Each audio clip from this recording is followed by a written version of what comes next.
استغفر الله العظيم يا رب. انا عريس؟ بلاش، انت وانت تعالى. في حاجه كبيره هتحصل لك، كبيره عندك في البيت ولها علاقه بامك او ابوك، صح كده؟ يبقى الشيخ احمد عارف.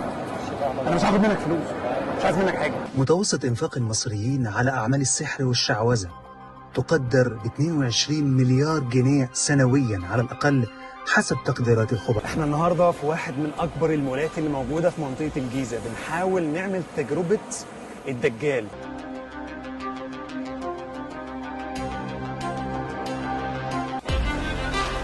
يا رب.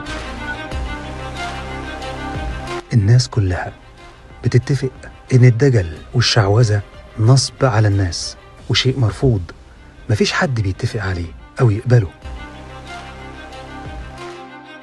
لكن للأسف في ناس ما زالت بتروح للدجالين وتصدقهم وتمشي ورا كلامهم،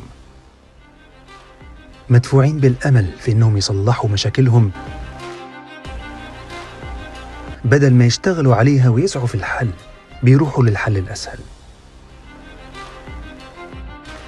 الدولة والمجتمع المدني والمثقفين والعلماء كلهم قاموا بدورهم عشان يحاربوا الدجالين والمشعوذين. هل قمت انت بدورك؟